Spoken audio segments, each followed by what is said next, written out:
What's cooking, good looking? My name is Marty. This is my channel. I'm going to talk about music. Today we're talking about a very special album. One of my favorites, in fact. This is Genesis, Invisible Touch, for the thumbnail. I didn't know how I wanted to start this channel. There's a million ways I could have started it, and I think I just wanted to wing it with this video. I had this album. This album's been on my mind recently because this album just turned 39, actually. It turns 40 next year, which is more important, but like, this album's basically like, you know, it's at that midlife crisis age. It's got a wife and 3 kids. You know, it's that old. It's basically almost 40. And I like it. It's a really good album. So I'm just gonna talk about it. And also, it came out in June of '86, and it happens to be June of 25. So it's a very June-y album. June-y? Is that even a word? No. But yeah, this is probably my favorite Genesis album. So I listened to this whole album last June, which is, it's so strange. I like that. I think it's cool that it came out in June, because that's when I discovered it, and then I've like been bumping it again recently. But anyway, I'm getting off topic. Yeah, this is yeah, so I listened to this whole album last June, and this is like the only Genesis album that I had heard fully during that time. And yeah, I don't know, I just, like, I was blown away by like how cool it was. Like, I think before I knew the whole album, I just knew Land of Confusion, and we'll get into all the songs, but oh, what an album, man. That's all I gotta say. But like, I don't know, this album, it really means a lot to me. It's probably my favorite. I think I already said that. It's probably my favorite Genesis album, but now, like, I've gained more of an appreciation for it because of the fact that I've been going through all the Genesis albums in order. I've also been listening to like Phil Collins' solo work and then Peter Gabriel's work as well. And I know like all the members have all their little offshoot side projects, which I plan on getting into. I definitely want to get into some of Steve Hackett's stuff and Tony Banks' stuff, maybe even Mike's stuff, but for now I'm just doing Gabriel and Collins, and they've been cutting it. But yeah, we're not here to talk about any of that today. We're here to talk about Invisible Touch. And I think this is the group's undisputed masterpiece. I wouldn't say the group, like the entire group's undisputed masterpiece, but for the lineup of Mike, Rutherford, Tony Banks, and Phil Collins, this is where they hit their stride. This is the band's most commercially successful album. And I think it deserves it. I think this deserves every last bit of money and recognition. This is just such a fantastic album. The production on it is just cool. The synths are cool. The bass is cool, and then obviously the drums are fantastic. The electronic drums. I love the way that the Simmons drums sound, and it's a very 80s-esque thing. A lot of people like to complain about the 80s sounding cheesy, but if I'm being completely honest, I really don't care. This album sounds anything but cheesy to me, unless In Too Deep, but In Too Deep is still a great song. But anyway, I think we should talk about the songs. So there's 8 of them, and the album opens with the title track, Invisible Touch, and it's a really simple pop song. There's nothing to write home about. It's just a simple pop song, but it's a good simple pop song. Very nice, catchy song. She seems to have an invisible touch, you know. And then I think my personal favorite on the album, Tonight, Tonight, Tonight.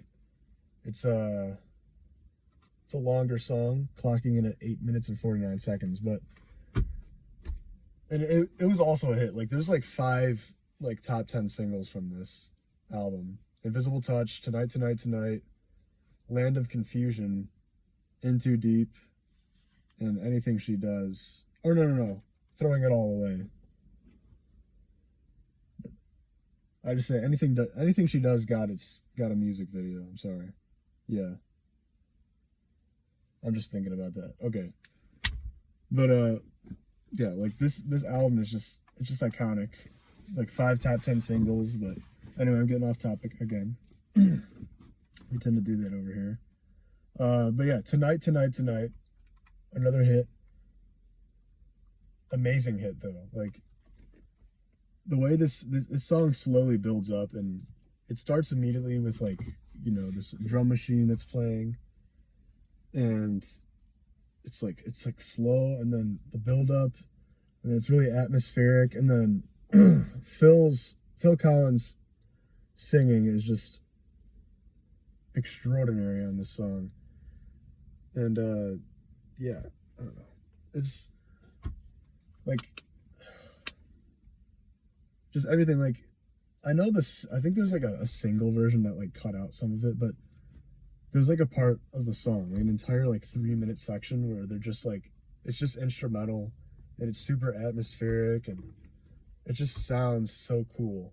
And like that's like my favorite part of the song. It's just like, even when like when like after that section, when Phil comes back, like vocals, and he starts singing again, and he's just like, he's so passionate, and there's like an echo on his voice, and it just makes the hair on my back stand up, and it's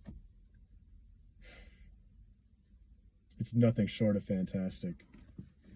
Yeah, so Tonight, Tonight, Tonight, my personal favorite on the album as of right now. It tends to change a lot, but that's just the nature of the beast. That's just what it's like to have a favorite album. So yeah. Next we got Land of Confusion.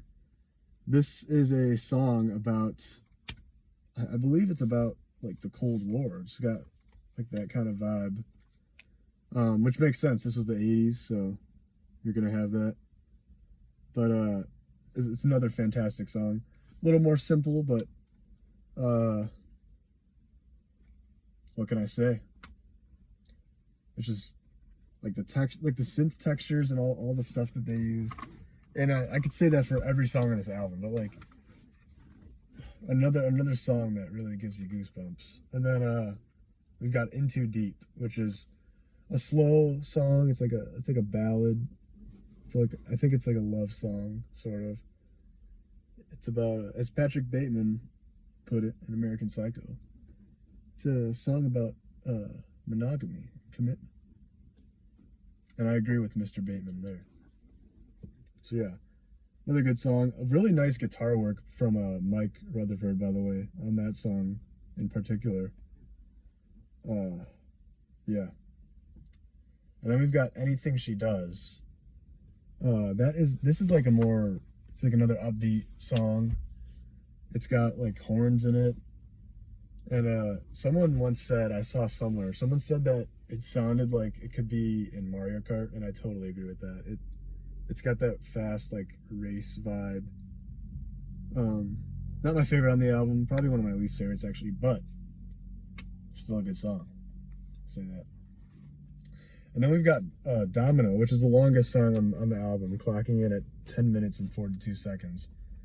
And this is a little nod to their prog side, because it's got 2 parts. It's got part 1, which is called In the Glow of the Night, and part 2, The Last Domino. And this this song is like a little mini adventure. You know, you've got the entire first part is like about or not about. I don't know what it's about really. So, am I really a fan of this album? Probably not. No, I'm kidding. Um, the first like 5 minutes ish is like really slow, and it's like a slow build up. And one time I was listening to it with my dad, and he said, "Can we switch the song? This is boring." But I was like, "No, no, no. Let's wait for the next part." And the next part is when things get fast, and the song actually has energy. But yeah, it's a really really cool song with a really cool name, Domino. Like it's kind of cool.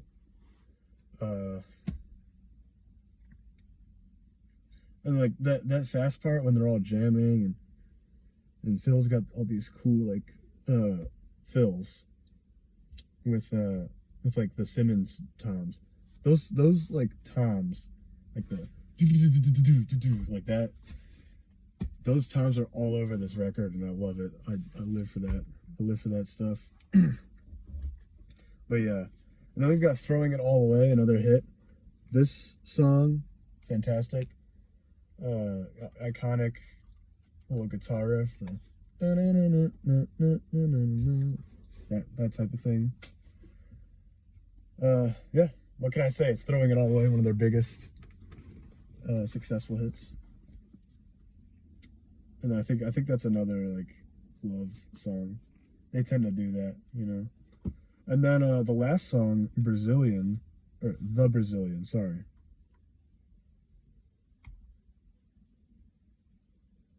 Why does it say The Brazilian's only 4 minutes? Or 5 minutes? Maybe I'm tripping, but The Brazilian is an instrumental. There's no words. It's the only instrumental on this album. And I like it. I mean, it's just another showcase of everything I love about this album. It's the cool synths, it's the cool guitar work, and then of course it's all that electronic drumming. Like, what else can I say? And it's a nice way to end the album. And, you know, at the end of the day, like, do most people consider this the best Genesis album? Probably not. Most people probably like have different ideas and different opinions on what the best Genesis album is. And honestly, I don't think there's any wrong choice when it comes to Genesis albums. But you know, because like my favorite Genesis song isn't even on this album. It's Firth of Fifth. Like that song is, if you know, you know. Like, especially the one on Seconds Out. But I'm getting ahead of myself. That's for another video. This album though is just, I think this is like a perfect album. Everyone's got their perfect album. Like everyone's got that album where like there's no skips, and you just genuinely enjoy every song. For me, this is one of those albums. Is this my favorite album of all time? No, but it is definitely up there. And yeah. You know, also like people like to complain like, oh, it's too like commercial, it's too poppy, you know. But honestly, like I'd argue against that. You know, this is like, you still got like hints and like flavors of progressive music in there. Obviously, you know, you've got Domino. It's like a two-part song, 10 minutes. Even Tonight, which is like the only one of the most progressive elements about that is the fact that it's just a long song. But I don't know, they still like experiment a lot. There's a lot of experimentation, and I think that's definitely one of the key features of prog. So at the end of the day, like there's still a progressive band on this album.